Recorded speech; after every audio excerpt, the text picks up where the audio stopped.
I will give everyone a few minutes to trickle in. As you are coming in, make yourself comfortable, grab your notepad, get your pen. This is guaranteed to be an amazing interview. You will leave with so many amazing nuggets. So we will get started. My name is Shay Calhoun, and I will be your moderator for today. We want you to interact with each other in the chat. Let us know where you're zooming from. Let us know what you guys want to learn today. This is guaranteed to be a good one. So let's set our intentions. What do I mean by that? Get your notepad. Let's think about, what do I want to take away from this? What can I apply to my daily life? All right, enough of that. The moment you all been waiting for. Without further ado, it is my pleasure to introduce none other than the one and only Mr. Steve Harvey and Miss Galey Alix to Vault Empowers. Welcome. Hi. Good. Thank you, Shay. Listen, before we get started here, I wanted to share with everybody exactly why I started Vault Empowers. The main reason was to help other people get to the mountaintop. When I was young, my mother used to tell me all the time, she said, and I didn't get it back then, but she used to say, son, one day God gonna give you a big house up on the hill. You can't get up there and don't show nobody else how to get there. That was a really important lesson from a very poor woman, and she saw something in her son that he didn't even see. So I thank God for that. What Vault Empowers is for me is, I'm not a very technical person. If you've seen me, you watched me, you followed my career, you'll know that I'm not a very tech savvy person or a very technical person. I don't know how to tell you how to get a PhD or a master's or a degree of any kind, because I don't have one. I don't know how to tell you, the equation for physics or anything like that. Because when it comes to success, I have mastered one thing. And the reason I invented Vault was to share with you the one thing that I have taken control of and practice mastering, and it's something that you can too. And so instead of worrying about the technical aspects of your life, the number one thing that you have total control over is the mental aspect of your life. That is where I come into play. And that's what I love my focus being on, because you've got to change your mindset in order to be successful. I don't care what you choose to be successful at. If you want to climb the corporate ladder, that's fine with me. If you want to do it through education, more power to you. I'm always impressed with people who can get educations, who can graduate from college and get higher learning degrees and all of that. It's impressive to me because I didn't have that skill set. But after you get all of this, in order to be successful, none of that's going to matter if you don't have the proper mindset. So what my whole thing has been through every motivational tape I've ever released has been to get a person to understand and focus on the mindset of success. Because success starts in here, the mind. I trust and believe it begins nowhere else. If you change your mind, you change your altitude. If you change your attitude, you change your altitude. If you change your thoughts, you change your outcome. It all starts in the mind. So what Vault was created for was to teach you, through people that I bring on to the show, the mental things of it. It's the mental side that'll get you successful. It doesn't matter what your degree is. I'm telling you, it doesn't matter. That degree eventually becomes a piece of paper hanging on the wall. What you do sitting in front of that piece of paper that you've earned the right to show to people that you have the ability to accomplish a task and complete it and get rewarded for it, which is amazing. Please don't take nothing from it. But once you're sitting in front of that piece of paper, you got to perform. Because of all the people I've talked to that have ever graduated from school, the one course they don't teach in school is how to be successful. I never ran up into the course on how to be rich. That's all I wanted. I just never saw that offered as a course. I wanted to be rich. Where's this course? And I found out it wasn't at the school, not the school I attend. They may have that now, of course, but it wasn't around when I attended. So we're talking about mindset, and we're talking about the things that you need to know mentally to get you where you want to be. And today I have someone who just exemplifies that. I was listening to her story and I started paying attention to it and I went, wow, man, this has got to be so great. So as I introduce her, even in the introduction, there's something to be gathered. And I hope you get it. I hope you're going to enjoy it, because the person I'm going to introduce to you is considered the queen of do-it-yourself, or DIY, which I didn't know what that was. I heard it on TV one day talking about DIY, and what the hell it was. And I thought that's how you spell it. I just figured it was another word I couldn't pronounce, DIY, and I didn't know what is DIY. And through home improvement, she actually shows millions of her followers how they can turn their house into a home through her inspiring and informative videos. And it's all about helping less fortunate and underserved and things like that. And she didn't start out her career in home improvement, though.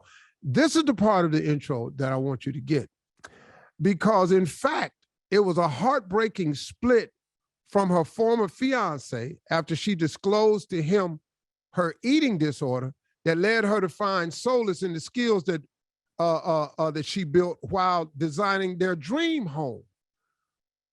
Do you understand that? So who I'm introducing you to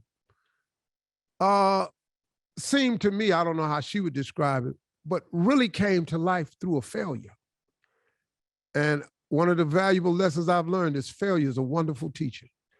And it teaches you a lot about yourself. And this sister right here was really impressive to me. And I'm looking forward to diving into more of her story today. Ladies and gentlemen, please welcome Galey Alix. Galey, welcome to Vault. I am so honored to be here and speaking with you. So thank you so much for having me. And I cleared it with my HR person that this is perfectly fine to say you look absolutely gorgeous today.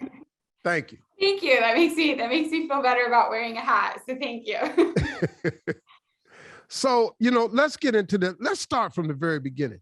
In your intro, I said that you were building a dream home and designing your dream home using your skills with your fiance. And something happened when you announced to him this eating disorder. Kind of walk us through this a little bit. Yeah, I appreciate you not being afraid to ask the difficult questions. To clear the deck, I will say, I take full ownership for why we ended, and it's because while I did open up about something I was struggling with and asking for help, the weight of it was my fault, because I'd been hiding it during our relationship when it really got severe. And I think that is, a deeper dive into the issue with mental health, right? Which is that mine stemmed from perfectionism. I always felt like I wasn't enough and I needed to be more, and I was striving to be perfect, which is an impossible task. It's a losing game. And when I fell in love with somebody who, in my eyes, was absolutely perfect, I felt this immense proclivity to need to be perfect for him all the time. And that pressure started to make me sick, and that sickness, presented as an eating disorder.